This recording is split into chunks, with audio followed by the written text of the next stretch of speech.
Maya Chen stood at the edge of the shooting range, her small frame barely reaching the counter where seasoned marksmen checked their equipment. At 17, she looked even younger than her age, with delicate features that made people assume she was lost rather than competing.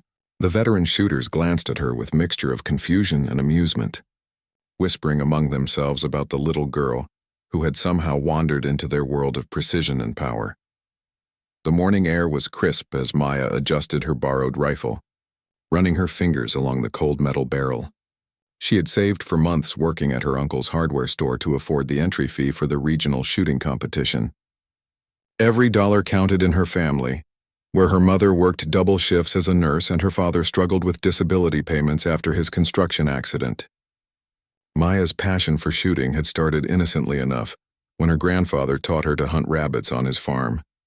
But it had evolved into something much deeper. "Hey, sweetheart, are you looking for the junior division?" called out Marcus Rodriguez, a 3-time state champion whose chest was decorated with numerous shooting medals. His tone wasn't entirely unkind, but it carried the condescending note that Maya had grown accustomed to hearing. "This is the open category. Things get pretty serious here." Maya looked up at the towering man, her dark eyes steady and unflinching. "I'm registered for the open category," she replied quietly, holding up her competitor number. The piece of paper trembled slightly in the morning breeze, but her voice remained calm. She had learned long ago that responding with anger only made people dismiss her more quickly. The laughter started as a low chuckle from Marcus, then spread like wildfire through the small crowd of competitors. These were men who had been shooting since before Maya was born, who spent weekends at ranges across 3 states, who could recite ballistics data like poetry. The idea that this slip of a girl thought she belonged among them struck them as genuinely hilarious. "Look, kid," said James Patterson, a grizzled former Marine whose arms were covered in tattoos telling stories of distant wars. "This isn't like shooting at paper targets in your backyard. We're talking about precision shooting at distances that would make your head spin. Some of these shots are going out past 2,500 meters. You probably can't even see that far without binoculars." Maya nodded politely, though something flickered behind her eyes. She had been underestimated her entire life because of her appearance, her age, her gender. Teachers had steered her toward more suitable activities like art or music. Coaches had reluctantly allowed her onto the school's shooting team, only after her grandfather intervened. Even her own family sometimes worried that she was pursuing something too dangerous, too masculine, too far outside the expectations for a girl from their modest neighborhood. The competition organizer, a stern-faced woman named Sarah Williams, called for attention as she reviewed the day's schedule. "Gentleman and lady," she said, nodding toward Maya with a slight smile. "Today's competition will consist of 5 stages, starting at 800 meters and culminating with our championship round at 1,600 meters. Weather conditions are optimal, with minimal wind variance and excellent visibility." As Sarah continued explaining the rules, Maya closed her eyes and visualized the shots she would need to make. She had spent countless hours studying wind patterns, learning to read the subtle signs that could mean the difference between a perfect shot and a complete miss. Her grandfather had taught her that shooting was as much about patience and observation as it was about technique. "The rifle is just a tool," he would say. "The real weapon is your mind." The other competitors began setting up their equipment, and Maya couldn't help but notice the stark differences between her gear and theirs. While she carried a second-hand rifle that her grandfather had helped her modify, the men around her unpacked custom weapons that cost more than her family's monthly income. Their scopes were military-grade precision instruments. Their ammunition was hand-loaded for maximum accuracy, and their shooting rests were engineered for microscopic adjustments. "First time competing?" asked a younger man named David Kim, who appeared to be in his mid-20s. Unlike the others, his question seemed genuine rather than mocking. He had noticed Maya's careful handling of her equipment and the way she instinctively checked wind direction by watching the grass nearby. "First time at this level," Maya admitted, grateful for someone who wasn't immediately dismissive. "I've been shooting competitively for 2 years, but mostly local matches and school competitions." David nodded thoughtfully. "This crowd can be intimidating. Most of these guys have been doing this since they were kids, and they're not used to seeing someone new, especially—" He trailed off, realizing he was about to mention her gender and age.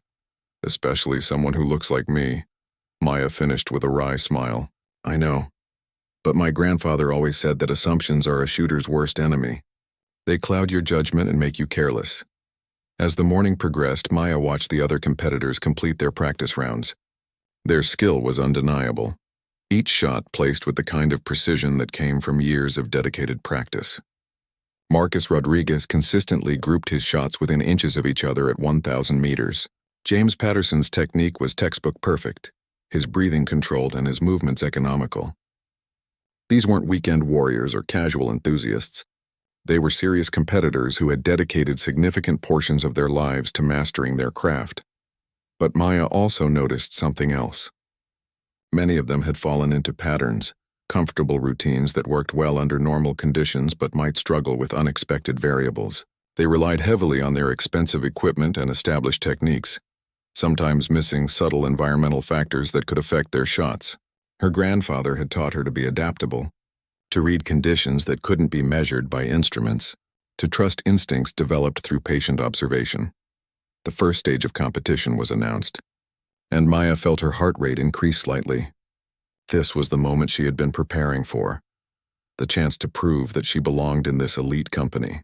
As she approached the shooting line, she could feel the eyes of every competitor on her, waiting to see if the girl sniper would crumble under pressure or somehow surprise them all.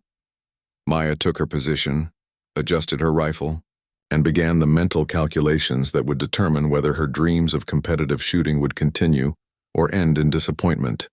The 800-meter target looked impossibly small through Maya's scope, a white circle barely visible against the brown backstop. Around her, the veteran competitors settled into their shooting positions with the confidence of men who had done this thousands of times before. Maya could hear Marcus Rodriguez chuckling quietly to someone about beginner's luck and how reality would set in once the distances increased. Maya controlled her breathing, just as her grandfather had taught her during those early morning sessions on his farm. She remembered being 8 years old, standing on a wooden crate to reach the rifle properly, learning that the space between heartbeats was where perfect shots lived. Her grandfather, a former military sniper himself, had seen something in her steady hands and patient temperament that others missed. The first shot cracked across the range, and Maya's bullet found the 9 ring of her target. Not perfect, but respectable for someone who looked like she should be at a school dance rather than a precision shooting competition. The electronic scoring system displayed her result, and she heard a few surprised murmurs from the competitors nearby. "Lucky shot," someone whispered. Though the tone suggested they weren't entirely convinced, Maya made a microscopic adjustment to her scope and prepared for her second shot. This time she took longer to analyze the wind patterns, watching how the grass moved at different distances downrange. Her grandfather had taught her that wind didn't behave uniformly across long distances. It could shift and swirl, creating invisible currents that would push a bullet off course by inches or even feet. Her second shot hit the X ring, dead center. The murmurs grew louder. By the end of the 800-meter stage, Maya had posted a score that placed her in the top 5 competitors. Marcus Rodriguez was leading, as expected, but Maya's performance had clearly caught everyone's attention. The casual dismissiveness was being replaced by curious interest and, in some cases, genuine concern from competitors who had expected an easy day. "Not bad for a first-timer," David Kim said as they moved to the 1,000-meter line. He had finished second in the first stage and was watching Maya with growing respect. "Where did you learn to read wind like that?" "My grandfather," Maya replied, checking her equipment as they prepared for the longer distance shots. "He taught me that you don't just shoot at targets.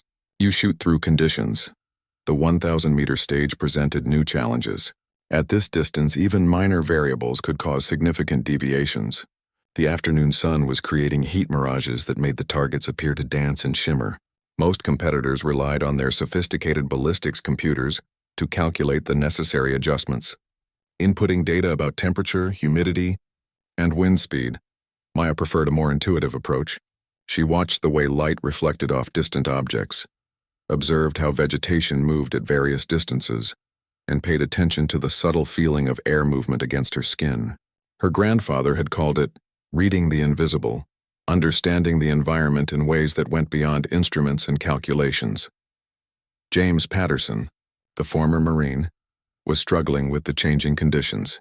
His shots were consistently hitting low and to the right, suggesting he was fighting wind patterns that his equipment couldn't detect. Maya watched him make adjustment after adjustment, growing more frustrated with each shot that missed his intended point of impact. "Having trouble?" Maya asked quietly during a break between rounds. Patterson looked at her with a mixture of surprise and annoyance.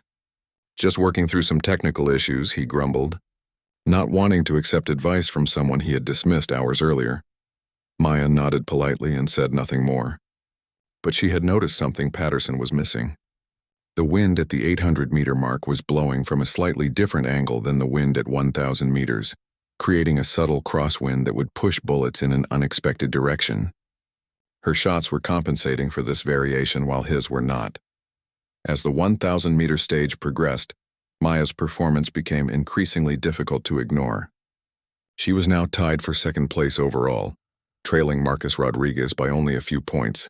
The casual atmosphere among the competitors had shifted to something more serious and focused. These men were realizing that the girl sniper wasn't a novelty act or a charity case. She was legitimate competition. "All right, Chen," Marcus said, using her last name for the first time instead of dismissive nicknames. "I'll admit you've got some skill, but things are about to get real. The next stage is 1,200 meters, and that's where we separate the shooters from the lucky amateurs." Maya looked up at him calmly. Marcus was still leading the competition, and his experience at these longer distances was formidable. She had watched him shoot throughout the day and recognized that he possessed both technical skill and mental toughness. But she also noticed that he had a tendency to overthink his shots when under pressure, making unnecessary adjustments that sometimes hurt more than they helped. The 1,200-meter targets required competitors to make their own distance calculations. The range didn't provide exact measurements, requiring shooters to estimate the distance using their scopes and experience. This was where Maya's unconventional training began to show significant advantages. While other competitors relied heavily on range-finding equipment, she had learned to judge distances by observing terrain features and perspective relationships.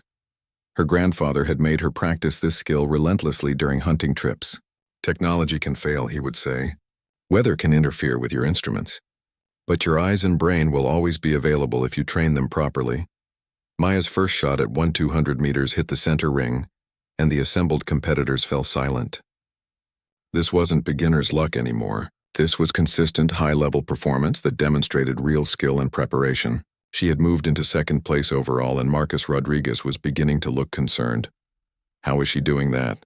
someone whispered. "She's reading conditions better than our instruments," David Kim observed, having watched Maya's technique throughout the day. "Look how she positions herself before each shot. She's gathering information we're missing." As the afternoon wore on, Maya found herself in an increasingly intense mental battle with Marcus Rodriguez. Each stage brought them closer together in the overall standings, and she could see that the pressure was affecting both of them. Marcus had the advantage of experience and superior equipment, but Maya had something else. The calm confidence that came from years of patient training and complete trust in her abilities. The other competitors had essentially given up hope of winning and were now watching the duel between Maya and Marcus with fascination. Some were openly rooting for the underdog, while others remained skeptical that a teenager could maintain her performance level as the distances continued to increase. But Maya felt stronger, not weaker, as the day progressed. The longer distances played to her strengths in reading environmental conditions and making instinctive adjustments. She was entering the zone that her grandfather had described, where conscious thought gave way to trained reflexes and perfect focus.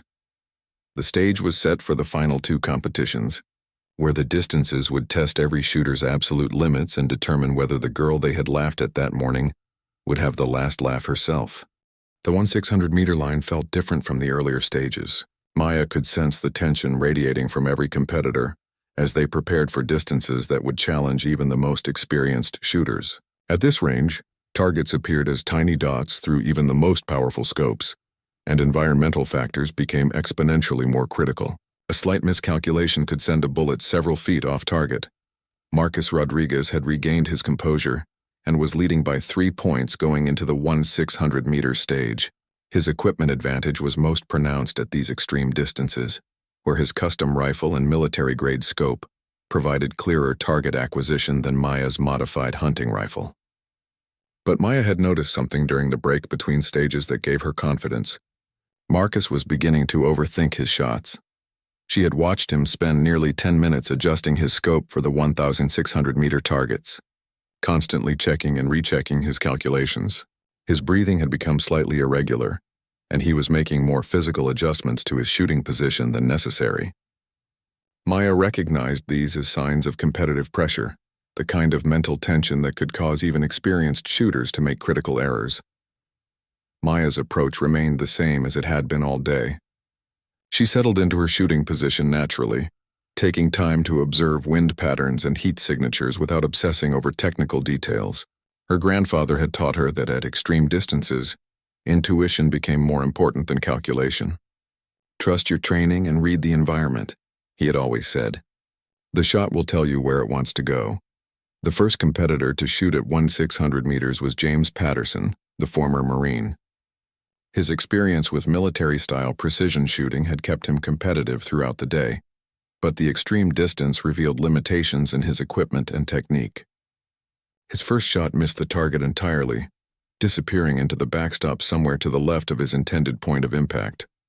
"Wind got him," David Kim observed quietly. Patterson's face showed frustration as he made dramatic adjustments to his scope, overcompensating for his missed shot in ways that would likely hurt his subsequent attempts.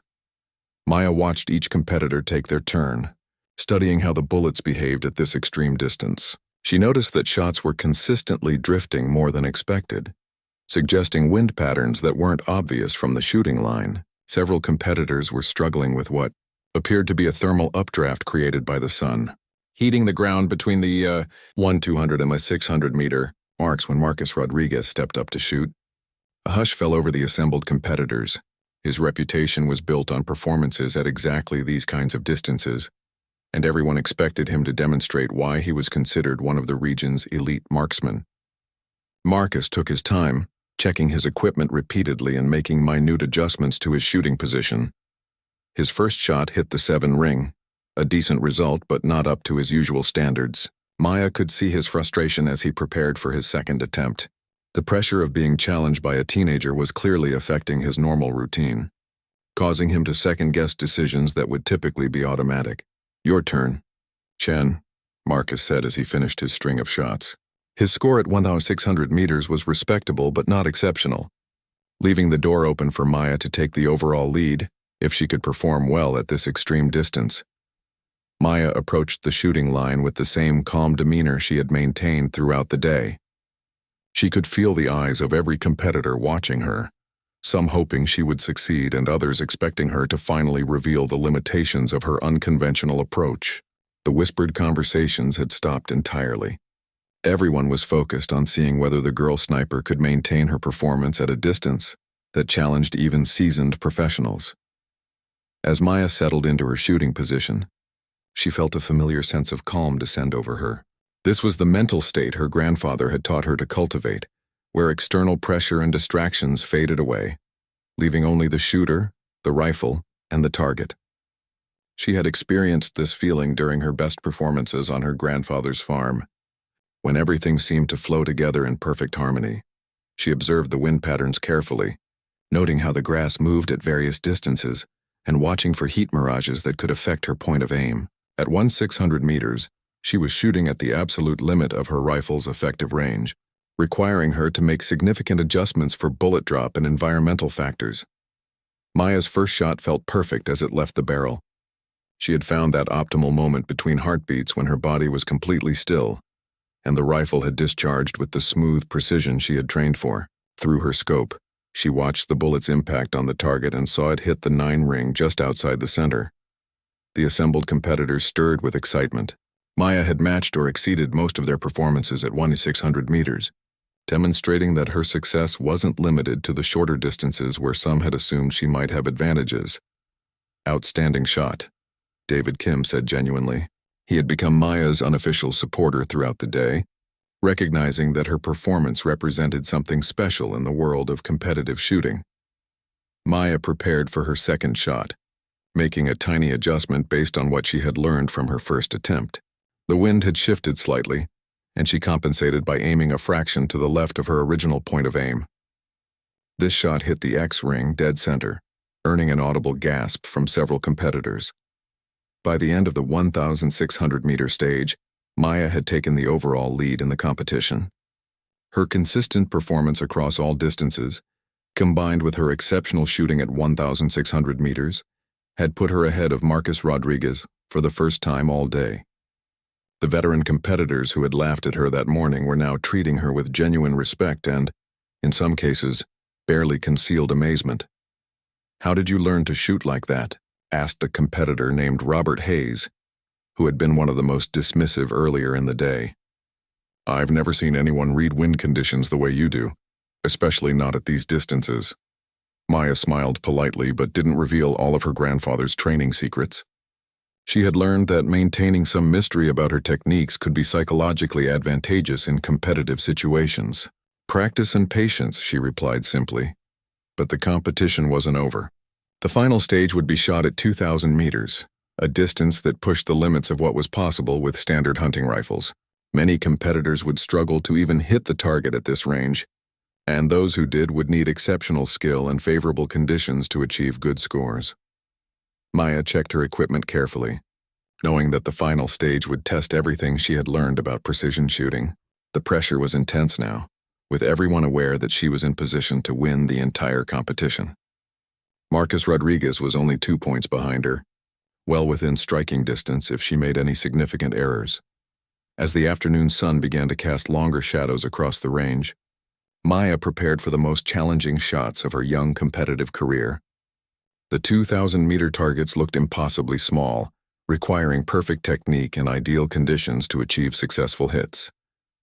This would be where she discovered whether her unconventional training and natural ability could overcome the significant equipment disadvantages she faced against more experienced competitors. The stage was set for a dramatic conclusion to a day that had already surprised everyone present.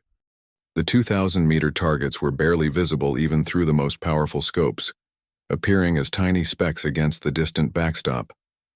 Maya studied the range carefully, noting how the late afternoon light created complex shadow patterns that could affect depth perception. At this extreme distance, every environmental factor became critical, and the margin for error virtually disappeared. Several competitors had already attempted the 2,000-meter shots with disappointing results. The distance was revealing the limitations of equipment and technique in ways that the shorter ranges had not. 2 shooters had missed the target entirely, their bullets disappearing into the hillside beyond. Others had managed to hit the target but scored poorly, with bullets scattered across the outer rings. Maya watched Marcus Rodriguez prepare for his attempt at 2,000 meters. The pressure of the competition had clearly affected his normal routine, and she could see tension in his shoulders and neck as he settled into his shooting position. Marcus had the technical knowledge and equipment to excel at this distance, but the unexpected challenge from Maya had disrupted his mental game. His first shot at 2,000 meters hit the 5 ring, a significant disappointment for someone of his caliber. Maya could see his frustration mounting as he prepared for his second attempt. Marcus spent several minutes adjusting his scope and checking his ballistics calculator, trying to solve the puzzle of the extreme distance shot through technology and calculation. His second shot performed better, hitting the 7 ring, but it wasn't the exceptional performance he needed to maintain his lead in the overall competition. Marcus had struggled with the psychological pressure of being challenged by an unknown teenager, and his normally reliable technique had become tentative and overthought. "Still your competition to win, Chen," Marcus said as he stepped away from the shooting line. Despite his disappointment, he maintained his competitive dignity and acknowledged Maya's position. "But 2,000 meters is different from anything you've shot today. Don't let the distance get in your head." Maya nodded respectfully. She had gained genuine appreciation for Marcus's skill throughout the day, even as she competed against him. His advice about not letting the distance affect her mentally was sound, though she had already developed her own approach to managing the psychological challenges of extreme distance shooting. As Maya approached the 2,000-meter line, she felt the weight of expectation from everyone present. The small crowd of competitors and range officials had grown throughout the day, as word spread about the unexpected competition between the veteran marksman and the teenage newcomer. Some were hoping to witness an upset victory, while others expected Maya to finally reach the limits of her ability. Maya settled into her shooting position with the same methodical approach she had used all day. At 2,000 meters, she was pushing her equipment to its absolute limits. Her modified hunting rifle had not been designed for this kind of extreme distance work, and she would need perfect technique to achieve acceptable results. She spent several minutes studying the environmental conditions. The wind patterns at 2,000 meters were complex. With different air currents at various points along the bullet's trajectory, heat mirages were creating visual distortions that made precise aiming difficult. Most challenging of all, the late afternoon lighting was creating shadows and glare that affected target visibility. Maya's grandfather had prepared her for exactly these kinds of challenging conditions. During their training sessions, he had deliberately chosen difficult times of day and adverse weather to teach her adaptability. Anyone can shoot well in perfect conditions, he would say. Champions learn to excel when everything is working against them. She made her calculations instinctively, trusting the training that had become second nature after years of practice. At 2,000 meters, bullet drop was measured in feet rather than inches, and wind drift could push a shot several feet off target. Maya's success would depend on reading conditions that couldn't be measured by instruments and making adjustments based on experience and intuition. Maya's first shot felt good as it left the barrel, and she maintained her shooting position to watch the bullet's impact through her scope. The shot hit the 8 ring, a solid result that demonstrated her ability to perform at extreme distances. The crowd of competitors stirred with excitement, recognizing that Maya had achieved something many of them had been unable to accomplish. Incredible, David Kim whispered to another competitor. She's shooting a hunting rifle at 2,000 meters and hitting consistent scores. I've seen military snipers struggle more than that. Maya prepared for her second shot, making minor adjustments based on what she had learned from her first attempt. The wind had shifted slightly and she compensated by adjusting her point of aim. This level of precision shooting required complete trust in her training and instincts, as there was no time for complex calculations or equipment adjustments. Her second shot hit the 9 ring, earning an audible gasp from the assembled competitors. Maya had achieved something remarkable, demonstrating consistent accuracy at a distance that challenged even the most experienced marksman. Her performance at 2,000 meters had secured her victory in the overall competition, marking an upset that no one had anticipated when the day began. The range fell silent as the final scores were calculated and announced. Maya Chen, the 17-year-old girl sniper who had been dismissed and mocked that morning, had won the regional precision shooting competition. Her consistent performance across all distances, culminating in exceptional shooting at 2,000 meters, had overcome every disadvantage she faced. Marcus Rodriguez was the first to congratulate her, extending his hand with genuine respect. "Outstanding shooting," he said simply. "You earned this victory. I've never seen anyone read conditions the way you do." The other competitors gathered around Maya, their earlier dismissiveness replaced by curiosity and admiration. They wanted to understand how someone so young and inexperienced had defeated a field of seasoned veterans. Maya answered their questions politely, but kept some of her grandfather's training methods private, knowing that maintaining competitive advantages would be important for future competitions. "Where did you learn to shoot like that?" James Patterson asked, his earlier condescension completely gone. "I've never seen technique like yours, especially at the longer distances." "My grandfather taught me," Maya replied. He believed that shooting was about more than just equipment and calculations. You have to become part of the environment and trust your instincts. As the day concluded and competitors began packing their equipment, Maya reflected on what she had accomplished. The victory was satisfying, but more importantly, she had proven to herself that her unconventional training methods could succeed at the highest levels of competition. The dismissive comments and laughter from that morning now seemed like echoes from another world. But Maya also knew that this was just the beginning. Word of her victory would spread throughout the competitive shooting community, and future competitions would present new challenges as opponents studied her techniques and prepared specifically to compete against her. The element of surprise that had worked in her favor today would not be available in future contests. Maya had announced herself as a serious competitor in the world of precision shooting, but she understood that maintaining her success would require continued dedication and evolution of her skills. The girl they had laughed at had proven her worth, but staying at the top would demand even greater effort and commitment. 6 months after her unexpected victory at the regional competition, Maya found herself facing challenges she had never anticipated. Word of the teenage girl who had defeated seasoned veterans had spread throughout the competitive shooting community, bringing both opportunities and pressures she hadn't experienced before. Sponsors had reached out offering equipment and financial support. Shooting magazines wanted to feature her story, and invitations to prestigious competitions arrived regularly. Maya's life had changed dramatically. The modest bedroom she shared with her younger sister had been transformed into a combination study area and equipment storage room, with rifle cases and shooting gear occupying every available space. Her mother had initially worried about the attention Maya was receiving, concerned that competitive shooting might interfere with her education or lead her away from more traditional career paths.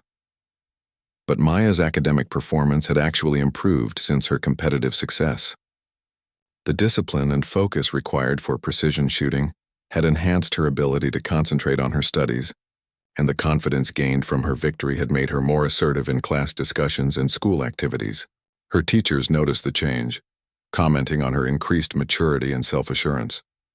The most significant change in Maya's life was her relationship with her grandfather.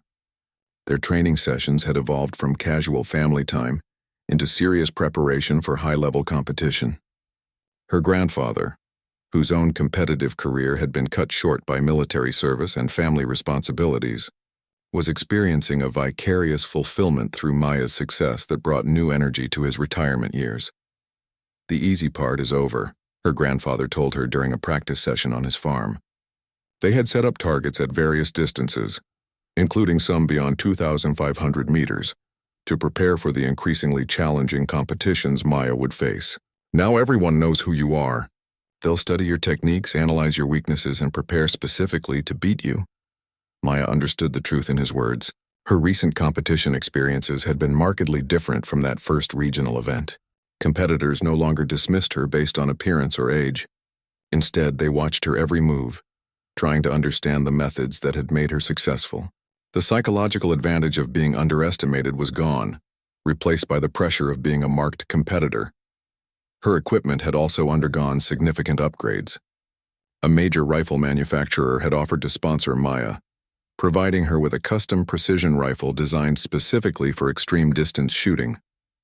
The new equipment was a revelation, offering capabilities that her modified hunting rifle could never match. But Maya had discovered that better equipment also meant higher expectations and less room for error. The upcoming national championship represented the biggest challenge of Maya's young competitive career.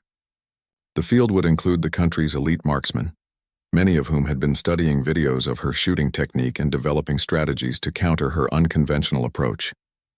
Maya would be competing against former military snipers, Olympic-level shooters, and seasoned professionals who had decades of experience. Training for the national championship had revealed new aspects of competitive shooting that Maya hadn't previously encountered. The mental pressure of being a known quantity was different from the anonymity she had enjoyed during her breakthrough performance. Every practice session was scrutinized by her grandfather and the growing team of advisors who had assembled around her promising career. Maya had also begun working with a sports psychologist to help manage the expectations and pressure that came with her newfound status. Dr. Sarah Martinez specialized in helping young athletes navigate the transition from promising amateur to serious competitor, and she had identified several areas where Maya needed to develop greater mental resilience. "Success can be as challenging as failure," Dr. Martinez explained during one of their sessions. "You've proven you can perform when no one expects anything from you. Now you need to learn how to perform when everyone is watching and waiting for you to validate their expectations." The psychological aspects of competition had become increasingly complex for Maya. During her first major victory, she had shot with the freedom of someone who had nothing to lose. Now, with sponsors, media attention, and a growing reputation, every shot carried weight beyond simple competitive scoring.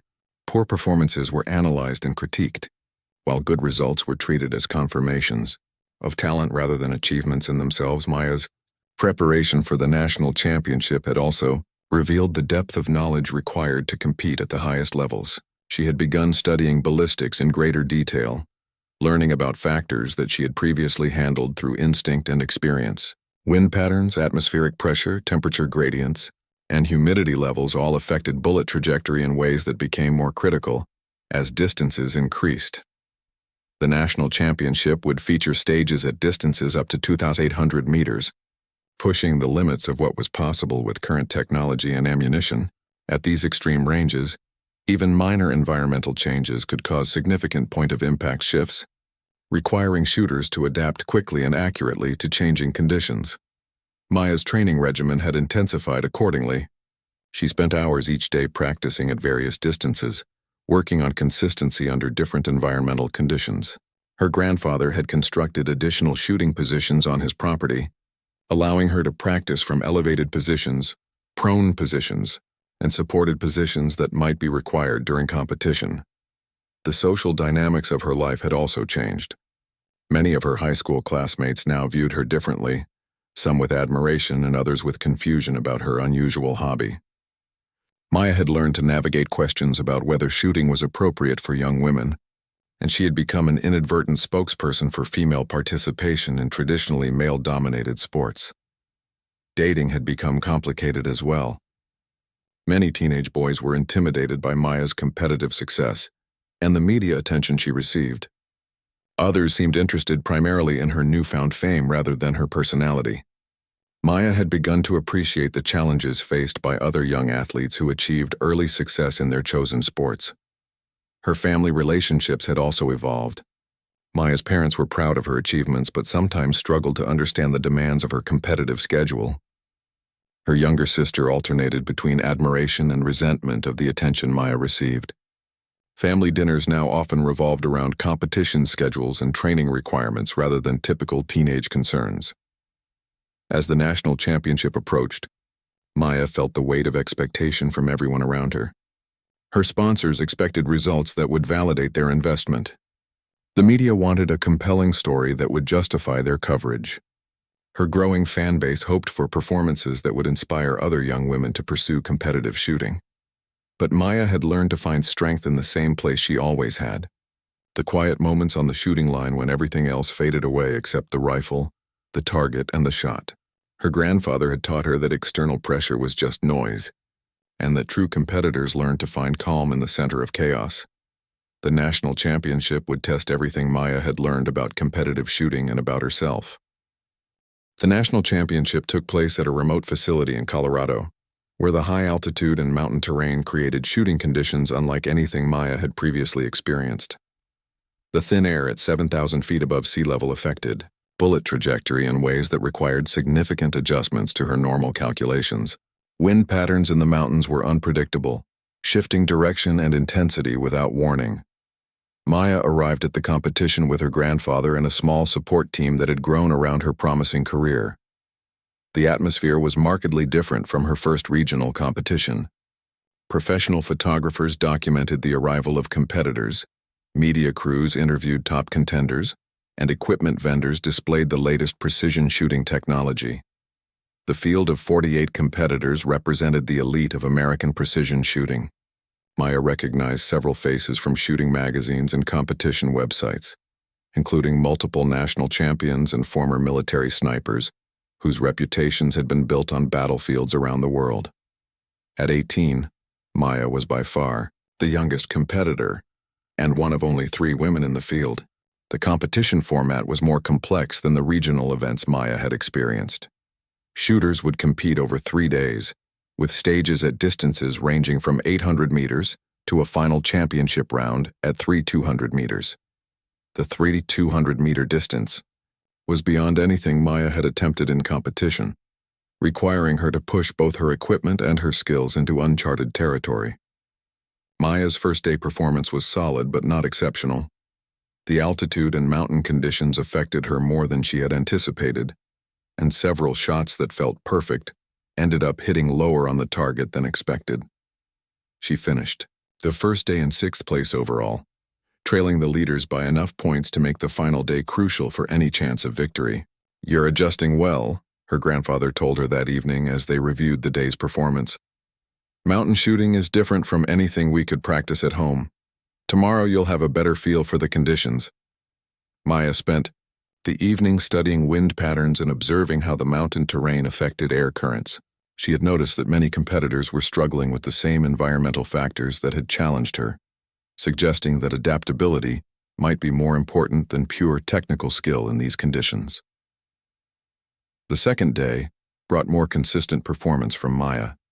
She had adapted her technique to account for the altitude and was reading the mountain winds more accurately. Her scores improved significantly, moving her into third place overall and positioning her for a potential podium finish on the final day. But Maya's real target wasn't just a podium finish. She had come to Colorado hoping to prove that her regional victory hadn't been a fluke, and that meant challenging for the national championship itself. The leaders, Marcus Torres and David Niram Richardson, were both former military snipers with extensive competition experience. Torres had won the national championship twice, while Richardson held several long-distance shooting records. The final day's competition would be decided by the 3D 200-meter championship round. Only the top 12 competitors would attempt shots at this extreme distance, with their scores determining the overall national champion. Maya had qualified for the final round, but she was 8 points behind Torres going into the decisive stage. At 3D 200 meters, targets were barely visible even through the most powerful competition scopes. Maya had practiced at distances approaching this range, but never in competition conditions with the pressure of a national championship at stake. The mountain winds were particularly challenging at this distance, with multiple air currents affecting bullet trajectory over the extended flight time. Maya watched the first competitors attempt the 3 200-meter shots with mixed results. Several missed the target entirely, their bullets disappearing into the mountainside beyond. Others managed to hit the target but scored poorly, with bullets scattered across the outer rings. The extreme distance was proving as difficult as expected.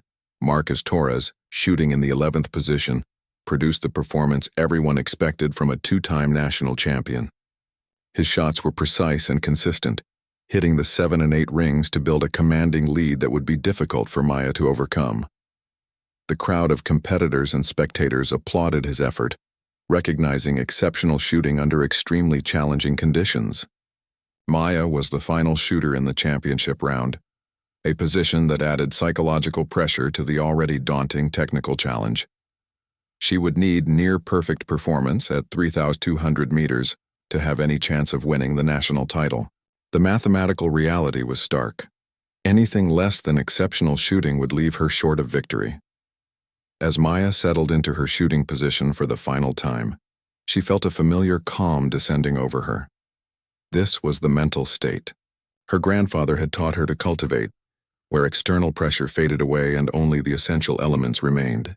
The rifle felt like an extension of her body, and the distant target seemed to draw her focus like a magnet. She spent several minutes reading the mountain winds, observing grass movement and heat shimmer at various distances downrange. At 3,200 meters, her bullet would be in flight for several seconds, passing through multiple wind zones that could push it significantly off course. Maya's success would depend on reading conditions that couldn't be measured by instruments. Her first shot felt perfect as it left the barrel. Maya maintained her shooting position and watched through her scope as the bullet impacted the target. The shot hit the 9 ring just outside the center, earning surprised murmurs from the assembled crowd. At 3,200 meters, hitting the 9 ring was exceptional shooting under any circumstances. Maya prepared for her second and final shot, making tiny adjustments based on what she had learned from her first attempt. The wind had shifted slightly, and she compensated by adjusting her point of aim. This shot needed to be perfect to have any chance of winning the national championship. The second shot felt even better than the first, and Maya knew before seeing the impact that it was special. Through her scope, she watched the bullet hit the X-ring, dead center of the target at 3,200 meters. The crowd erupted in applause and amazement. Maya had accomplished something extraordinary, demonstrating precision shooting at a level that few people could achieve.